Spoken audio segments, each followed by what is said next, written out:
that indicates the sovereignty of God that affect our lives. ഈ വാഗ്ദാനം വളരെ വിശേഷമായിട്ടുള്ള ഒരു അതിശയകരമായിട്ടുള്ള വാഗ്ദാനങ്ങളിൽ ഒന്ന്. ഈ വാഗ്ദാനം നമ്മുടെ ജീവിതത്തെ ബാധിക്കുന്നു, ഇല്ലെങ്കിൽ നമ്മുടെ ജീവിതത്തെ ബുദ്ധിമുട്ടിപ്പിക്കുന്നു, നമ്മുടെ ജീവിതത്തെ നശിപ്പിക്കാൻ നോക്കുന്നു, ഒരു അസമാധാനം, അസ്വസ്ഥത കൊണ്ടുവരുന്നു. സകല കാര്യങ്ങളിലും ദൈവത്തിന്റെ പരമാധികാരത്തെ സൂചിപ്പിക്കുന്ന ഒരു വാഗ്ദാനമാണ്, ഒരു പ്രോമിസ്. ഇത് ഒരു പ്രോമിസ് ആണ്. പലരും കോട്ട് ചെയ്യുന്ന ഒരു പ്രോമിസ് വേർഡാണ്, അല്ലെങ്കിൽ വേഴ്സ്. എന്നാൽ ഇവിടെ നമ്മൾ ഒരു കാര്യം മനസ്സിലാക്കണം. But one thing we have to notice here, and that is, this promise is not applicable to everyone on this earth. അത് നമ്മൾ മനസ്സിലാക്കണം. ഈ വചനത്തിൽ എഴുതിയിരിക്കുന്ന വാഗ്ദാനമുണ്ടല്ലോ, ഇവിടെ അപ്പോസ്തലനായ പൗലോസ് മെൻഷൻ ചെയ്യുന്ന ഈ വാഗ്ദാനമുണ്ട്, അത് ഈ ലോകത്തിലുള്ള എല്ലാവർക്കും അപ്ലിക്കബിൾ അല്ല. സോ അത് നമ്മൾ മനസ്സിലാക്കണം. സോ കാരണം എന്താണ് എന്ന് ചോദിച്ചാൽ, so in Bible there are so many promises. So അതായത് അറൌണ്ട് 7,000 to 8,000 promises നമുക്ക് ബൈബിളിൽ കാണാൻ പറ്റും. ധാരാളം വാഗ്ദാനങ്ങളാണ് പഴയ നിയമത്തിലും പുതിയ നിയമത്തിലും കാണാൻ സാധിക്കും. സോ എന്നാൽ ആ വാഗ്ദാനങ്ങൾ നമ്മൾ വായിക്കുമ്പോൾ, ആ വാഗ്ദാനങ്ങൾ നമ്മൾ ഓർക്കുമ്പോൾ എന്താണ് ചെയ്യേണ്ടത് എന്ന് ചോദിച്ചാൽ, ആ വാഗ്ദാനങ്ങൾ എനിക്ക് അപ്ലിക്കബിൾ ആണോ, എന്റെ ജീവിതത്തിൽ അത് അപ്ലിക്കബിൾ ആണോ അല്ലയോ എന്ന് നമ്മൾ കണ്ടെത്തണം. So whenever you read a promise in the Bible, you need to find out whether it is applicable to you or not. So secondly, to whom does it apply? So രണ്ടാമതായിട്ട് ഇത് ആർക്കാണ് applicable ആകുന്നത് എന്ന് നമ്മൾ മനസ്സിലാക്കണം. അപ്പൊ എവിടെയെങ്കിലും ദൈവത്തിന്റെ വാഗ്ദാനം ആരെങ്കിലും പ്രസംഗിക്കുന്നത്, കാരണം എല്ലാവരും majority of the preachers wrong ആയിട്ടാണ് അത് കോട്ട് ചെയ്തിട്ട് ആളുകളെ തെറ്റിപ്പിച്ചുകൊണ്ടിരിക്കുന്നത്, അവരെ ഇമോഷണൽ ആക്കുന്നത്. സോ അവസാനം അത് വിശ്വാസികളെ നിരാശയിൽ കൊണ്ടെത്തിക്കും. കാരണം എനിക്ക് അപ്ലിക്കബിൾ അല്ലാത്ത ഒരു പ്രോമിസിൽ ഞാൻ പിടിച്ചോണ്ട് വർഷങ്ങളായിട്ട് നിന്നാൽ അത് എൻ്റെ ജീവിതത്തിൽ പ്രായോഗികമായിട്ട് അനുഭവിക്കാൻ സാധിക്കത്തില്ല. കാരണം അത് എനിക്ക് അപ്ലിക്കബിൾ അല്ല. ദൈവം ആ വാഗ്ദാനം ചെയ്തിരിക്കുന്നത് വേറെ ഒരു കോണ്ടെക്സ്റ്റിൽ വേറെ ആളുകൾക്ക് വേണ്ടിയാണ്, അവിടെ അത് അപ്ലിക്കബിൾ ആണ്. സോ എന്നാൽ എൻ്റെ ജീവിതത്തിൽ അപ്ലിക്കബിൾ അല്ലാത്ത വാഗ്ദാനം ഞാൻ പിടിച്ചുകൊണ്ടിരുന്നിട്ട് 1 വർഷമായി 2 വർഷമായി അതിന്റെ ഫലം ഞാൻ കാണുന്നില്ല. അവസാനം ഞാൻ ദൈവത്തിന്റെ വാഗ്ദാനം വചനങ്ങളെ തന്നെ ഞാൻ സംശയിക്കും. സോ എൻ്റെ ജീവിതത്തിൽ നിരാശ വരും.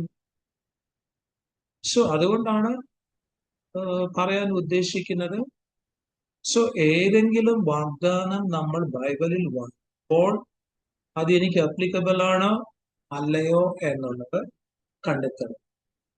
രണ്ടാമതായിട്ട് ഇത് ആർക്കാണ് അപ്ലിക്കബിൾ എന്നത് നമ്മൾ മനസ്സിലാക്കണം. സോ 28-ാം വചനത്തിൽ നമ്മൾ ഒരു നല്ല ഒരു വാഗ്ദാനമാണ് കാണുന്നത്.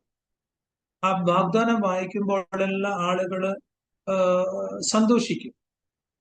എന്നാൽ 28-ാം വചനത്തിൽ എഴുതിയിരിക്കുന്ന വാഗ്ദാനം ദൈവത്തെ സ്നേഹിക്കുന്ന എല്ലാവർക്കും ഉള്ളത്.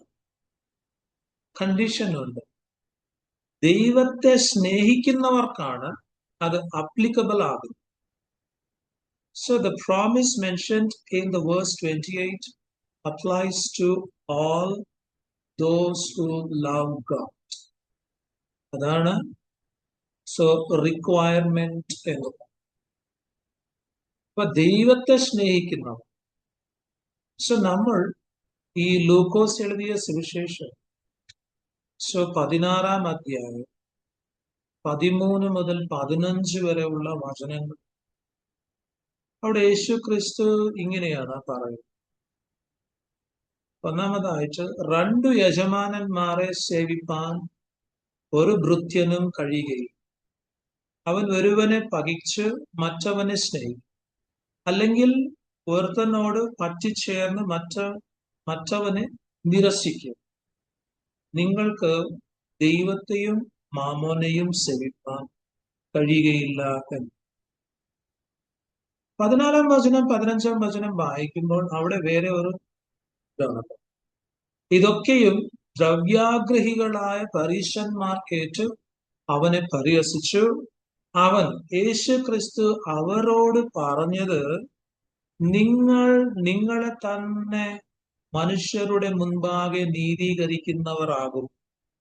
ദൈവമോ നിങ്ങളുടെ ഹൃദയം അറിയുന്നു. മനുഷ്യരുടെ ഇടയിൽ ഉന്നതമായത് ദൈവത്തിന്റെ മുൻപാകെ അറപ്പത്രേ.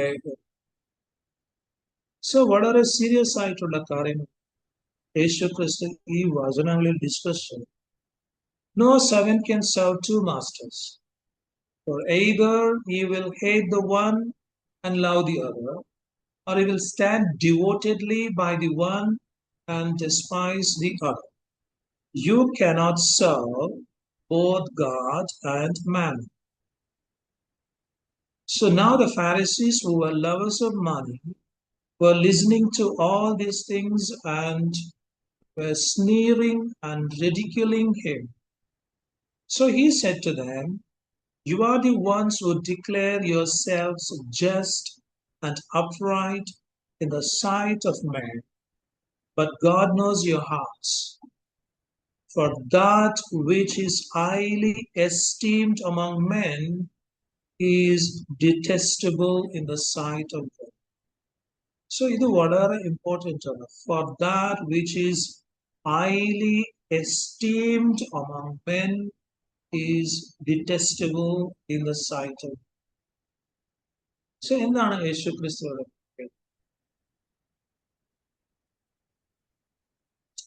യേശു ക്രിസ്തു പറയുന്നു, you cannot love 2 masters. 2 യജമാനന്മാരെ സേവിപ്പാനും സ്നേഹിപ്പാനും ഒരു ഭൃത്യനും കഴിയുകയില്ല. രണ്ടാമതായി യേശു ക്രിസ്തു പറഞ്ഞു, you cannot love god and മണി.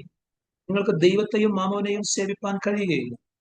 അങ്ങനെ ഉണ്ടെങ്കിൽ റോമർക്ക് എഴുതിയ ലേഖനം 8-ാം അധ്യായം 28-ൽ എഴുതിയിരിക്കുന്ന ഈ വാഗ്ദാനം ആർക്ക് വേണ്ടിയാണ്? സോ പണത്തെ സ്നേഹിക്കുന്നവർക്കുള്ളതല്ല. This promise mentioned in Romans 8:28 is not for those who love money, those who love the world, but those who love God.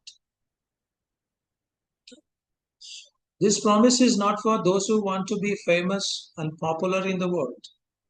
ലോകത്തിൽ പേരെടുക്കാൻ, പ്രശസ്തരാകാൻ ആഗ്രഹിക്കുന്നവർക്കുള്ളതല്ല ഈ വാഗ്ദാനം. So this promise is for those who love God. ദൈവത്തെ സ്നേഹിക്കുന്നവർക്കുള്ളതാണ് ഈ വാഗ്ദാനം. അത് നമ്മൾ മനസ്സിലാക്കണം. So any person, കാട്ടിലുള്ളവനാകട്ടെ, നാട്ടിലുള്ളവനാകട്ടെ, വിദ്യാഭ്യാസമുള്ളവനാകട്ടെ, വിദ്യാഭ്യാസം ഇല്ലാത്തവനാകട്ടെ, ദരിദ്രനാകട്ടെ, it is not the problem. Condition is the one who loves God. ദൈവത്തെ സ്നേഹിക്കുന്നവരുടെ ജീവിതത്തിൽ സകല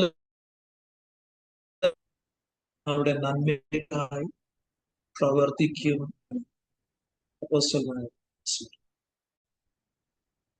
So these promises for those who are called according to his purpose. ഈ വാഗ്ദാനം ദൈവത്തിന്റെ ഉദ്ദേശപ്രകാരം വിളിക്കുക. So അത് നമ്മൾ മനസ്സിലാക്കും. These promises for those whose life purpose is to fulfill God's purposes, not for those whose life purpose is to fulfill their own desires. So ജീവിതത്തിൽ ദൈവത്തിന്റെ ഉദ്ദേശങ്ങൾ നിറവേറ്റണം എന്നുള്ള ഒരു ജീവിത ലക്ഷ്യം ഉള്ളവർക്കാണ് ഈ വാഗ്ദാനം. സ്വന്തം ഇഷ്ടങ്ങളെ നിറവേറ്റണം എന്നുള്ള ജീവിത ലക്ഷ്യം ഉണ്ടെങ്കിൽ ഈ വാഗ്ദാനം അവർക്കുള്ളതാണ്. സോ ഈ രീതിയിൽ ഇല്ലെങ്കിൽ ഈ തരത്തിൽ ജീവിക്കുന്നവർക്ക് എന്താണ് ദൈവത്തിന്റെ വാഗ്ദാനം? What is the promise for such people? Promise of God. God will cause every single thing that happens in their life to work together for their good. So അവരുടെ ജീവിതത്തിൽ സംഭവിക്കുന്ന ഓരോ കാര്യവും അവരുടെ നന്മയ്ക്കായി ഒരുമിച്ച് പ്രവർത്തിക്കുവാൻ ദൈവം ഇടയാക്കും. So ഇത് ഒരു wonderful, fantastic promise. Yes, ഈ promise നമ്മൾ വായിക്കുമ്പോൾ സന്തോഷിക്കണം, അത് വിശ്വസിക്കണം, അതിന്റെ കണ്ടീഷൻ മനസ്സിലാക്കണം, ഇത് നമുക്ക് അപ്ലിക്കബിൾ ആണോ എന്ന് വന്ന് ചിന്തിക്കും. സോ ദൈവത്തെ സ്നേഹിക്കുകയും അവന്റെ ഉദ്ദേശം അന്വേഷിക്കുകയും ചെയ്യും. എത്ര അത്ഭുതകരമല്ലേ എന്നുള്ളത് ഈ വചനത്തിൽ കൂടി നമ്മൾ മനസ്സിലാക്കും. കാരണം അങ്ങനെ ചെയ്യുമ്പോൾ സകല കാര്യങ്ങളും, അങ്ങനെ ചെയ്യുന്ന ഒരു വ്യക്തിയുടെ ജീവിതത്തിൽ നടക്കുന്ന സകല കാര്യങ്ങളും അവരുടെ നന്മയ്ക്കായി പ്രവർത്തിക്കാൻ തുടങ്ങും. സകല കാര്യങ്ങളിലും അവര് ദോഷകരമായ കാര്യങ്ങളിലും നന്മയെ അവർക്ക് കണ്ടെത്താൻ സാധിക്കും. അതാണ് ഇതിന്റെ ഒരു സ്പെഷ്യാലിറ്റി എന്ന് പറയുന്നത്. പക്ഷെ നമ്മൾ മനസ്സിലാക്കണം, God's children are placed like sheep in the midst of wolves. So ദൈവമക്കൾ ചെന്നായ്ക്കളുടെ നടുവിൽ ആടുകളെ പോലെയാണ് ജീവിച്ചുകൊണ്ടിരിക്കുന്നത്. സോ ദൈവവും നമ്മെ അങ്ങനെയാണ് ആക്കിയേക്കുന്നത്. We are like helpless creatures in the midst of this society. ഈ സമൂഹത്തിനിടയിൽ നമ്മൾ ഒരു ബലഹീനരാണ്, നിസ്സഹായരായി ജീവിക്കുന്ന വ്യക്തികളാണ്. സോ നമ്മൾ വളരെ വീക്കാണ്, ഹെൽപ്ലെസ് കണ്ടീഷനിലാണ് നമ്മൾ ഈ സൊസൈറ്റി ജീവിച്ചുകൊണ്ടിരിക്കുന്നത്. എന്നാൽ the society is powerful and that society is against us or against the children of ഈ സമൂഹം ഇല്ലെങ്കിൽ ഈ സൊസൈറ്റി എപ്പോഴും നമുക്കെതിരെ ഇല്ലെങ്കിൽ ദൈവമക്കൾക്കെതിരെയാണ് അത് പ്രവർത്തിച്ചുകൊണ്ടിരിക്കുന്നത്. സോ ഇതിനെ ദൈവം നന്നായിട്ട് അറിയുന്നു. അതുകൊണ്ടാണ് യോഹന്നാൻ എഴുതിയ സുവിശേഷം 15-ാം അധ്യായം 19-ാം വചനത്തിൽ യേശു ക്രിസ്തു തന്നെ പറയുന്നത്, നിങ്ങൾ ലോകക്കാരായിരുന്നു എങ്കിൽ ലോകം തനിക്ക് സ്വന്തമായതിനെ സ്നേഹിക്കുമായിരുന്നു.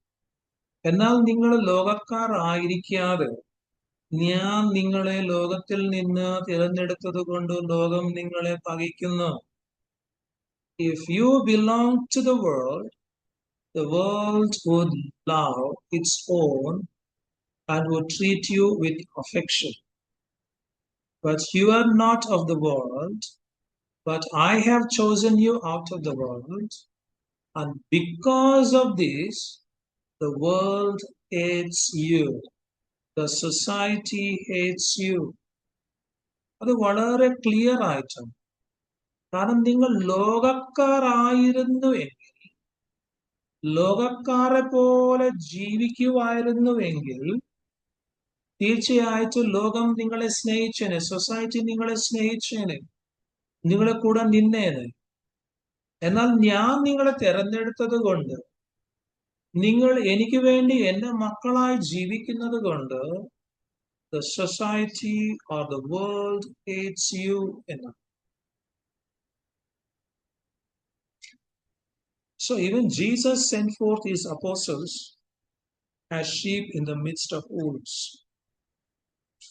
ചെന്നായ്ക്കളുടെ നടുവിൽ ആടുകളെ പോലെയാണ് യേശു തന്റെ അപ്പോസ്തലന്മാരെ അയച്ചത്. So a sheep is quite helpless before a wolf. ചെന്നായ്ക്കളുടെ നടുവിൽ ആടുകൾ വളരെ നിസ്സഹായരാണ്, ബലഹീനരാണ്. So എപ്പോഴും the wolf has got more power than sheep.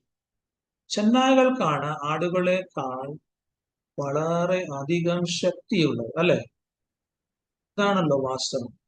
ചെന്നായ്ക്കൾ വളരെ സ്ട്രോങ്, ഈ ആടുകൾ വളരെ വീക്കാണ്. വീക്ക് മാത്രമല്ല, അത്ര ഷാർപ്പ് ഒന്നുമല്ല. സോ അതുകൊണ്ടാണ് a single wolf can tear many sheep into pieces. ഒരു ചെന്നായ്ക്ക് നിരവധി ആടുകൾ കീറിക്കളയാനും അതിനെ നശിപ്പിക്കാനും ഇല്ലാതാണ് അതിന് ശക്തിയുണ്ട്. So Almighty God has allowed His children to be like helpless sheep in the midst of ferocious wolves. സർവശക്തനായ ദൈവം തന്റെ മക്കളെ ക്രൂരമായ ചെന്നായ്ക്കളുടെ നടുവിൽ നിസ്സഹായരായ ബലഹീനരായ ആടുകളെ പോലെ ജീവിക്കുവാൻ അനുവദിച്ചിട്ടുണ്ട്. He has allowed His children to live like helpless sheep. എന്നാൽ നമ്മുടെ മനസ്സിൽ ഒരു ചോദ്യമുണ്ട്, ദൈവം എന്തുകൊണ്ടാണ് ഇങ്ങനെ ചെയ്തത്? ദൈവത്തിന് എന്തെങ്കിലും ഉദ്ദേശമോ എന്ന് ചോദിച്ചാൽ ദൈവത്തിന് ഒരു ഉദ്ദേശമുണ്ട്. There is a purpose. So എന്താണ് ആ purpose?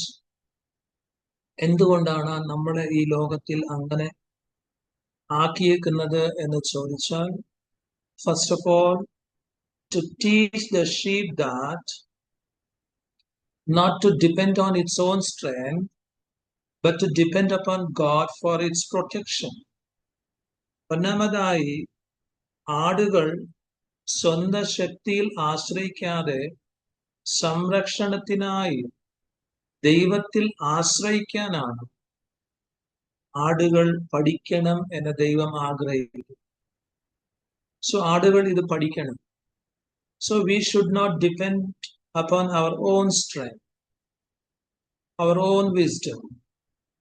We always should depend upon God for guidance, for protection, for any other help. Secondly, ദൈവം രണ്ടാമതായി എന്തിനു വേണ്ടിയാണ് ഇങ്ങനെ ആടുകളെ ആക്കിയേക്കുന്നത് എന്ന് ചോദിച്ചാൽ, to show that when that sheep trust in Almighty God, even what the wolf may do, so it will work for its good. രണ്ടാമതായി, ആട് സർവശക്തനായ ദൈവത്തിൽ ആശ്രയിക്കുമ്പോൾ ചെന്നായി ആടിനോട് ചെയ്യുന്ന സകല കാര്യങ്ങൾ അത് ആടിന്റെ നന്മയ്ക്കായി മാത്രമേ പ്രവർത്തിക്കും എന്ന് കാണിക്കാൻ വേണ്ടിയാണ്. അപ്പൊ ഇത് രണ്ട് പേർപ്പസാണ്. സോ നമ്മൾ ദൈവത്തെ സ്നേഹിക്കുമ്പോൾ ദൈവത്തിന്റെ ഒരു വാഗ്ദാനം നമുക്ക് അനുഭവിക്കാൻ സാധിക്കും. ദൈവത്തെ സ്നേഹിക്കുന്നവരുടെ ജീവിതത്തിൽ സകല കാര്യങ്ങളും നന്മയ്ക്കായി പ്രവർത്തിക്കും. സകല കാര്യങ്ങളും എന്ന് പറയുമ്പോൾ നമ്മുടെ മനസ്സിൽ വരുന്നത് തിന്മയുള്ള കാര്യങ്ങളെ കുറിച്ചാണ്. സോ തിന്മകൾ ഒരുപാട് നമ്മൾ അനുഭവിക്കുന്ന ലോകത്തിലാണ് നമ്മൾ ജീവിച്ചുകൊണ്ടിരിക്കുന്നത്. സോ അതുകൊണ്ടാണ് വചനം വളരെ ക്ലിയർ ആയിട്ട് പറയുന്നു, നമ്മൾ ചെന്നായ്ക്കളുടെ നടുവിൽ ആടുകളെ പോലെ ആണ് ദൈവം നമ്മെ ആക്കുന്നത്. സോ നമ്മൾ ബലഹീനരാണ്, നിസ്സഹായകരായി ഈ ലോകത്തിൽ ജീവിക്കുന്നവർ. ലോകം നമ്മെ സ്നേഹിക്കുന്നില്ല, ലോകം നമ്മെ എപ്പോഴും പകച്ചുകൊണ്ടിരിക്കും. The world hates us. കാരണം എന്താണ്? നമ്മൾ ദൈവത്തെ സ്നേഹിക്കുന്നത്. ദൈവത്തെ സ്നേഹിക്കുന്ന നമ്മൾ ബലഹീനരായിട്ട് നമ്മൾ ഈ ലോകത്തിൽ ജീവിക്കുന്ന എന്നാൽ എന്തുകൊണ്ടാണ് നമ്മളെ ഈ അവസ്ഥയിൽ ഈ ലോകത്തിൽ ആക്കിയേക്കുന്നത് ദൈവം എന്ന് ചോദിച്ച ഈ രണ്ട് കാര്യങ്ങൾക്ക് വേണ്ടി. ഒന്നാമതായിട്ട് we should always depend on God. So രണ്ടാമതായിട്ട് എന്താണ് എന്ന് ചോദിച്ചാൽ എന്തെല്ലാം നമ്മുടെ ജീവിതത്തിൽ ചെയ്താലും നമ്മൾ ദൈവത്തിൽ ആശ്രയിച്ച് മുൻപോട്ട് പോകുമോ തിന്മകളെല്ലാം നന്മക്കായി ദൈവം പ്രവർത്തിക്കും. തിന്മകളെല്ലാം നന്മകളായിട്ട്. സോ അതാണ്. സോ ദൈവം തന്റെ ആടുകളെ തന്റെ മക്കളെ പഠിപ്പിക്കാൻ ആഗ്രഹിക്കും. So Satan uses men and women to harass God's children, to trouble God's children, to persecute God's children, to put them in jail, take them to court, to rob them, to kill them. So യേശു ക്രിസ്തുവിന് ഇതൊക്കെ അറിയാം. കാരണം ദൈവമക്കളെ ഉപദ്രവിക്കാനും ദൈവമക്കളെ ബുദ്ധിമുട്ടിപ്പിക്കാനും ദൈവമക്കളെ പീഡിപ്പിക്കാനും അവരെ ജയിലിലിടാനും കോടതിയിൽ കൊണ്ടുപോകാനും ദൈവമക്കളെ കൊള്ളയടിക്കാനും ദൈവമക്കളെ കൊല്ലാനും സാത്താൻ പല പുരുഷന്മാരെയും പല സ്ത്രീകളെയും ഓരോ ദിവസവും ഉപയോഗിക്കുന്നുണ്ട്. അത് നമ്മൾ മനസ്സിലാക്കണം. But everything Satan does turns it for the good of his work, for the good of his church, for the fulfillment of his purpose on this earth. എന്നാൽ സാത്താൻ ചെയ്യുന്നതെല്ലാം ദൈവം നന്മയ്ക്കായി, അതായത് ദൈവമക്കളുടെ ജീവിതത്തിൽ നന്മയ്ക്കായി അത് പ്രവർത്തിക്കും. അവന്റെ വേലയുടെ നന്മയ്ക്കായും അവന്റെ സഭയുടെ നന്മയ്ക്കായി ഭൂമിയിലെ ദൈവത്തിന്റെ ഉദ്ദേശ്യത്തിന്റെ പൂർത്തീകരണത്തിനായി. സോ ഇതൊക്കെ ദൈവം അത് മാറ്റി ഉപയോഗിക്കാൻ ശക്തനാണ്. സോ അത് നമ്മൾ മനസ്സിലാക്കണം. ഈ സത്യത്തിൽ നമ്മൾ ഉറച്ചു നിൽക്കണം. ഇത് വളരെ വളരെ ഇമ്പോർട്ടൻ്റ് ആയിട്ടുള്ള സത്യം. Here we need to understand God's wonderful way of manifesting his power through our weaknesses. So നമ്മുടെ ബലഹീനതകളിലൂടെ ദൈവം തന്റെ ശക്തിയെ പ്രകടിപ്പിക്കുന്ന ഒരു അത്ഭുതകരമായിട്ടുള്ള രീതിയാണ് ഇവിടെ നമ്മൾ മനസ്സിലാക്കിയത്. നമ്മൾ വിശ്വസിക്കുക. സോ കാരണം യേശു ക്രിസ്തുവിന്റെ ജീവിതത്തെ തന്നെ നമ്മൾ നോക്കിയാണ്. So you take the example of Jesus. He was like A sheep among Wolves. So നമ്മൾ യേശുവിനെ കാണുന്നത് എങ്ങനെയാണ്? ചെന്നായ്ക്കളുടെ നടുവിൽ ഒരു ആടിനെ പോലെയാണ് യേശു ക്രിസ്തു അവസാനം വരെ ജീവിച്ചത്. സ്പെഷ്യലി നമ്മള് when Jesus was in the Garden of Gethsemane, so he could have called angels to come and defend him. യേശു ക്രിസ്തു ഗെത്സേമന തോട്ടത്തിലായിരുന്നപ്പോൾ തന്റെ സംരക്ഷണത്തിനായി തന്നെ റോമൻ പട്ടാളക്കാരനെ സംരക്ഷിക്കാൻ വേണ്ടി ദൂതന്മാരെ വിളിക്കാമായിരുന്നു. കാരണം യേശു ക്രിസ്തു തന്നെ പത്രോസിനോട് എന്താണ് പറയുന്നത്? മത്തായി എഴുതിയ സുവിശേഷം 26-ാം അധ്യായം 53-ാം വചനം. അവിടെ യേശു ക്രിസ്തു പത്രോസിനോട് പറഞ്ഞു, എന്റെ പിതാവിനോട് ഇപ്പോൾ തന്നെ 12 ലഗ്യോനിലും അധികം ദൂതന്മാരെ എന്റെ അരികെ നിർത്തേണ്ടതിന് എനിക്ക് അപേക്ഷിച്ചു കൂടാ എന്ന് തോന്നുന്നുവോ എന്നാണ് യേശു ക്രിസ്തു പറഞ്ഞത്. ആരാണ് യേശു ക്രിസ്തു? ചെന്നായ്ക്കളുടെ നടുവിൽ ആടിനെ പോലെ ജീവിച്ച ഒരു വ്യക്തിയാണ്. ഇപ്പോൾ ശരിക്കും ഗെത്സേമന തോട്ടത്തിൽ ചെന്നായ്കൾ വന്ന് യേശു ക്രിസ്തുവിനെ കൊന്ന് നശിപ്പിക്കാൻ വേണ്ടി അവന്റെ ചുറ്റും നിൽക്കുന്നു. ആ നിൽക്കുന്ന സാഹചര്യത്തിലാണ് യേശു ക്രിസ്തു പറയുന്നത്, എന്റെ പിതാവിനോട് ഇപ്പോൾ തന്നെ 12 ലെഗ്യോനിലും അധികം ദൂതന്മാരെ എന്റെ പ്രൊട്ടക്ഷന് വേണ്ടി നിർത്തേണ്ടതിന് എനിക്ക് അപേക്ഷിച്ചുകൂടാ എന്നാണ് നീ ചിന്തിക്കുന്നത്? Do you think that I cannot appeal to my Father and He will immediately provide me with more than 12 legions of angels?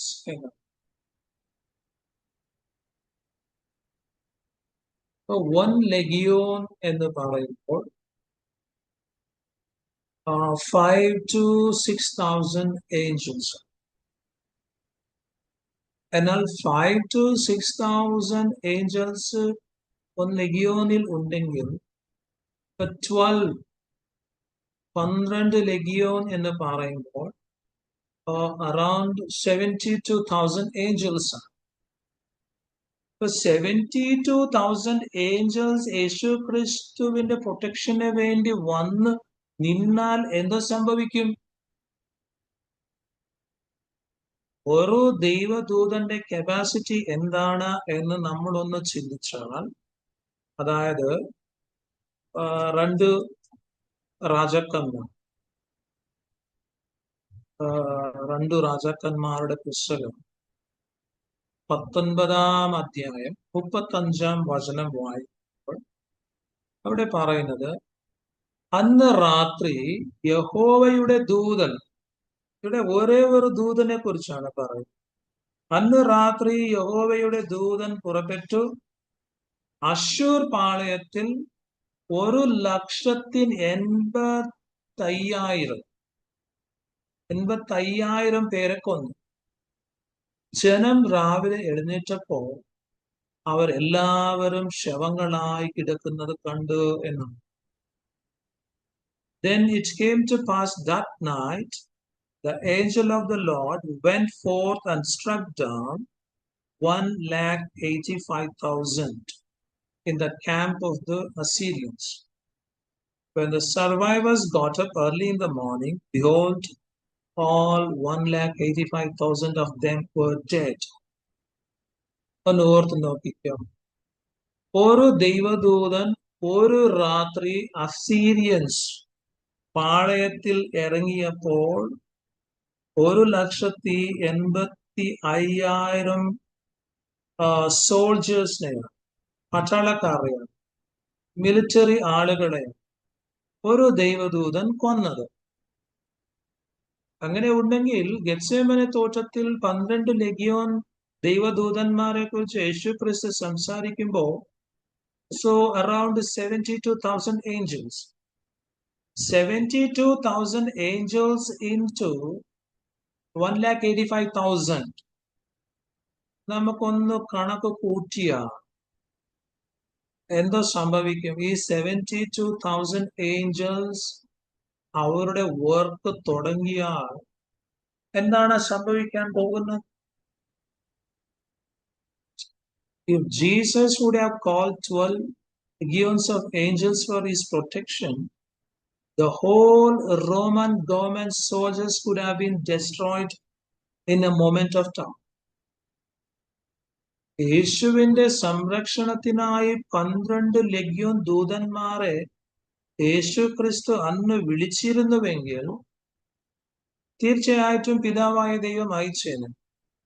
എന്നാൽ എന്താണ് സംഭവിക്കേണ്ടത്? റോമൻ ഗവൺമെന്റിന്റെ മുഴുവൻ പടയാളികളും ഒറ്റ ഒരു നിമിഷം കൊണ്ട് നശിച്ചു പോവുമായിരുന്നു. അല്ലെങ്കിൽ that would be the end of the Roman Empire. അത് റോമൻ സാമ്രാജ്യത്തിന്റെ അവസാനമായിരുന്നില്ല യേശുക്രിസ്തു അങ്ങനെ എന്തെങ്കിലും ചെയ്തായിരുന്നു. എന്നാൽ യേശുക്രിസ്തു എന്താണ് ചെയ്തത്? But he would not call the angels. He was like a sheep in the midst of wolves. He allowed those people to capture him, to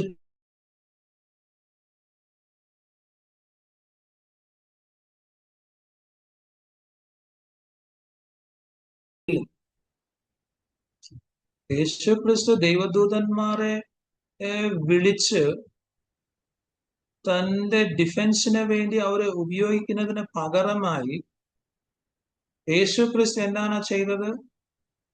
ചെന്നായ്ക്കളുടെ ഇടയിൽ ഒരു ആടിനെ പോലെയാണ് അവർ.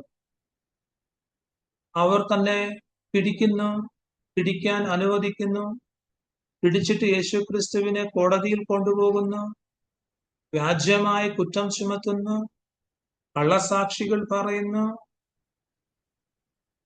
സോ അവസാനം അവനെ അവർ കൊന്നുകളയും. സോ ഇതിൽ കൂടിയാണ് യേശു ക്രിസ്തു കടന്നു പോയത്.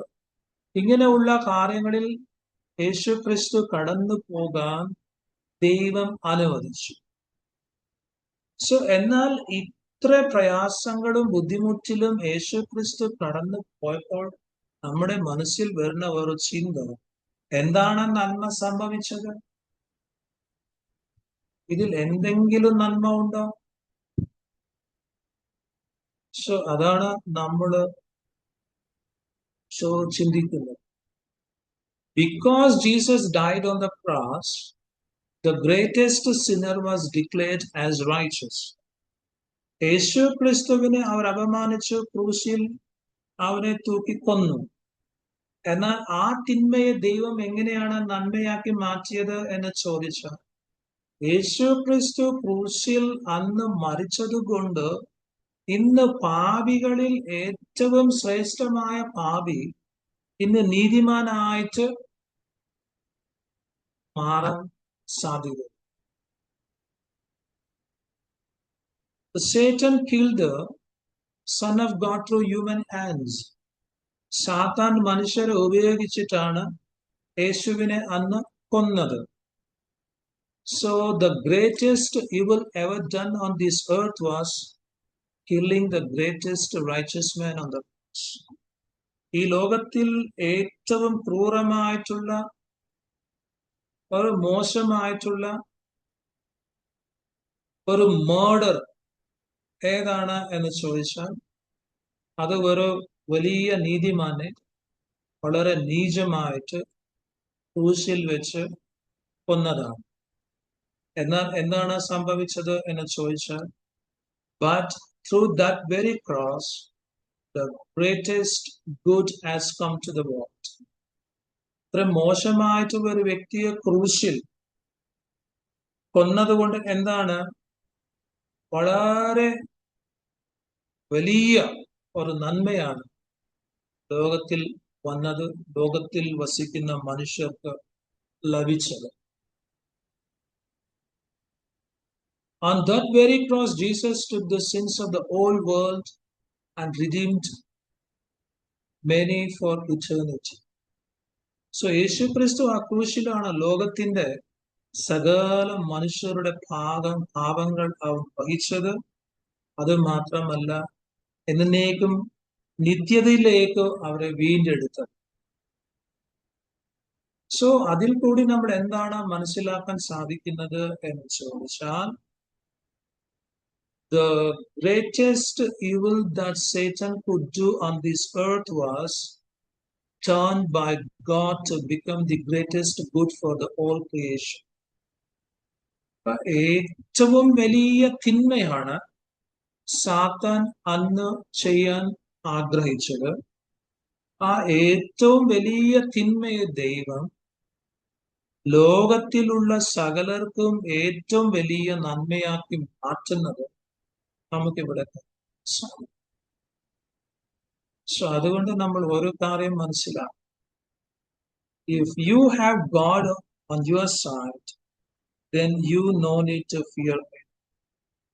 ദൈവം നമ്മുടെ പക്കൽ ഉണ്ടെങ്കിൽ നമ്മൾ വേറെ ഒന്നിനും കുറിച്ച് ഭയപ്പെടേണ്ട ആവശ്യം ഇല്ല എന്ന് വാസ്തവം. Don't worry about every single thing that man can ever do to you and every single thing that Satan can ever do to you. അപ്പൊ മനുഷ്യർ ഈ ലോകത്തിൽ നമ്മളോട് കാണിക്കുന്ന, ചെയ്യുന്ന, പറയുന്ന കാര്യങ്ങളെ കുറിച്ച് ഒരിക്കലും വറിയാകേണ്ട ആവശ്യം. അല്ലെങ്കിൽ സാത്താൻ നമ്മളോട് കാണിച്ചുകൊണ്ടിരിക്കുന്ന കാര്യങ്ങളെ കുറിച്ച് നമ്മൾ പേടിക്കേണ്ട ആവശ്യം ഇല്ല. കാരണം എന്താണ്? Because God will turn them for your good if you love him and if you trust him. അപ്പൊ ദൈവത്തെ സ്നേഹിച്ചു ദൈവത്തിൽ വിശ്വസിച്ച മനുഷ്യരാകട്ടെ സാത്താനാകട്ടെ ചെയ്യുന്ന സകല തിന്മകളും ദൈവം അതിനെ നന്മയാക്കി മാറ്റിയെടുക്കും. അതിൽ യാതൊരു സംശയവും ഇല്ല. ഇത് വളരെ വളരെ ഇമ്പോർട്ടൻ്റ് ആണ്. അതുകൊണ്ടാണ് വചനം 28 പറയുന്നത്, എന്നാൽ ദൈവത്തെ സ്നേഹിക്കുന്നവർക്ക്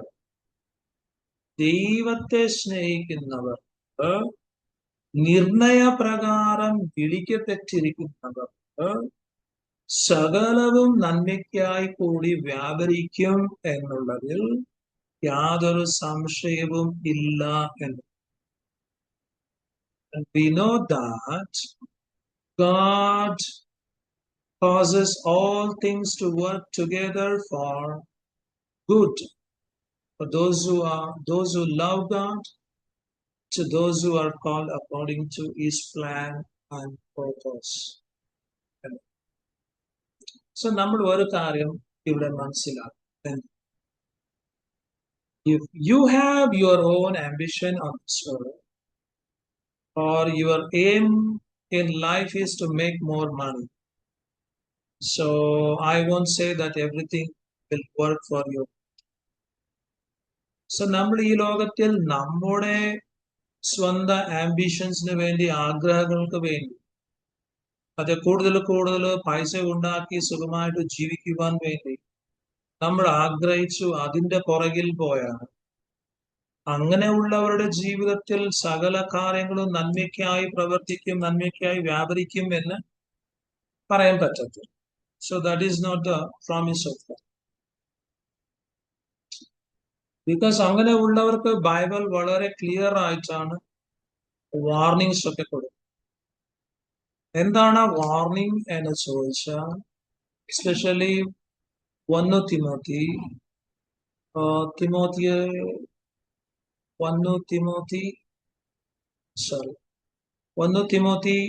6 അധ്യായം 9-10 വചനങ്ങൾ നമ്മൾ വായിച്ചാൽ അവിടെ വളരെ ക്ലിയർ ആയിട്ടാണ്, ധനികന്മാർ ആകുവാൻ ആഗ്രഹിക്കുന്നവർ പരീക്ഷയിലും കെണിയിലും കുടുങ്ങുകയും മനുഷ്യ സംഹാര നാശങ്ങളിൽ മുങ്ങിപ്പോകുവാൻ ഇടവരുന്നു. മൗഢ്യവും ദോഷകരവുമായ പല മോഹങ്ങൾക്കും ഇരയായി തീരുകയും ചെയ്യും. ദ്രവ്യാഗ്രഹം സകലവിധ ദോഷത്തിനും മൂലമല്ലോ. ഇത് ചിലർ കാക്ഷിച്ചിട്ട് വിശ്വാസം വിറ്റടഞ്ഞു ബഹുദുഃഖങ്ങൾക്ക് അധീനരായി തീർന്നിരിക്കുന്നു. But those who crave to get rich fall into temptation and a trap, and into many foolish and harmful desires that plunge people into ruin and destruction.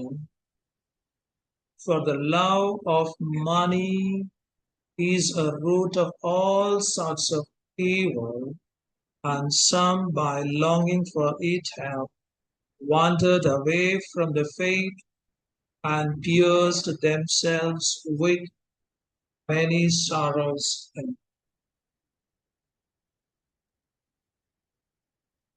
So ഇവിടെ വളരെ ക്ലിയർ ആയിട്ട് സംസാരിക്കുന്നത് എന്താണ് ചോദിച്ചാൽ, ദൈവത്തെ സ്നേഹിച്ച് ദൈവത്തിൽ വിശ്വസിച്ച് ദൈവത്തിന്റെ ഹിതപ്രകാരം ദൈവം ഏതെല്ലാം കാര്യങ്ങൾക്ക് വേണ്ടി നമ്മളെ വിളിച്ചു മാറ്റി നിർത്തിയിട്ടുണ്ട്, അത് ചെയ്യുന്നതിന് പകരം, അതിനുവേണ്ടി ജീവിക്കുന്നതിന് പകരം നമ്മൾ ബാക്കിയുള്ള കാര്യങ്ങൾക്ക് വേണ്ടി നമ്മൾ ഓടി നടന്നാൽ വചനത്തിൽ വളരെ ക്ലിയർ ആയിട്ടാണ് പറയുന്നത്. സോ അവരുടെ ജീവിതത്തിൽ പല പ്രയാസങ്ങളും ബുദ്ധിമുട്ടുകളും ദുഃഖങ്ങളും വരും എന്നാണ്. സോ അത് ഒരിക്കലും നന്മയ്ക്കായി അവരുടെ ജീവിതത്തിൽ ആവർത്തിക്കും. സോ ഇത് നമ്മൾ നല്ലതായി മനസ്സിലാക്കും. സോ അതുകൊണ്ട് ഈ ലോകത്തിൽ തീർച്ചയായിട്ടും പ്രയാസങ്ങളും ബുദ്ധിമുട്ടുകൾ വരും. എന്നാൽ ദൈവത്തിൽ വിശ്വസിക്കാത്തവരുടെ ജീവിതത്തിലും പ്രയാസങ്ങളും ബുദ്ധിമുട്ടുകളും വരും. വ്യത്യാസം എന്താണ്? ദൈവത്തെ സ്നേഹിക്കുന്നവരുടെ ജീവിതത്തിൽ തിന്മകളെ നന്മകളായിട്ട് മാറ്റി അത് അനുഗ്രഹമാക്കാനുള്ള സർവശക്തനായ ദൈവം. എന്നാൽ മറ്റുള്ളവരുടെ ജീവിതത്തിൽ ഈ ദൈവം കാണുവാൻ സാധിക്കും. കാരണം ദൈവം പരമാധികാരിയാണ്, സർവശക്തനാണ്, സകല കാര്യങ്ങളെ നിയന്ത്രിക്കുന്നു. സോ അവന്റെ നിയന്ത്രണത്തിൽ നമ്മെ ഏൽപ്പിക്കുമ്പോൾ തീർച്ചയായിട്ടും ഈ ഒരു വാഗ്ദാനത്തിന്റെ ബ്ലെസ്സിങ്സ് നമ്മുടെ ജീവിതത്തിൽ 101% നമുക്ക് അനുഭവിക്കാൻ സാധിക്കും. സോ കാരണം ദൈവം ഒരിക്കലും കള്ളം പറയും ദൈവം അല്ല. സോ നമ്മുടെ 29 വചനത്തിലേക്ക് നമ്മൾ പോയത്. 29 വചനത്തിൽ സോ അവൻ മുന്നറിഞ്ഞവരെ തന്റെ പുത്രൻ അനേകം സഹോദരന്മാരിൽ ആദ്യജാതൻ ആകേണ്ടതിന് അവന്റെ സ്വരൂപത്തോട് അനുരൂപരാകുവാൻ മുൻ നിയമിച്ചിരിക്കുന്നു എന്നാണ്. For those whom he foreknew, he also predestined to be conformed to the image of his son, so that he would be the firstborn among many believers in him. Actually ഇത് 28 ഒരു കണക്ഷനാണ്. സോ ഇതും ഒരു blessing ആണ്. So നന്മയാണ്. 28 വചനത്തിൽ പറയുന്ന നന്മയാണ് നമുക്ക് ഈ വചനത്തിൽ കാണുവാൻ സാധിക്കും. ഒരു ബ്ലെസ്സിങ് ആണ് നമുക്ക് ഇവിടെ കാണാൻ സാധിക്കും. സോ ഈ നന്മ എന്താണെന്നുള്ളത് സോ നമുക്ക് അടുത്ത ആഴ്ച ഇത് ടച്ച് ചെയ്താൽ ഒത്തിരി ഉണ്ട്, നമുക്ക് സമയത്തിന് പറ്റത്തില്ല. സോ അതുകൊണ്ട് ഞാനിവിടെ നിർത്താൻ പോവുകയാണ്. എന്തെങ്കിലും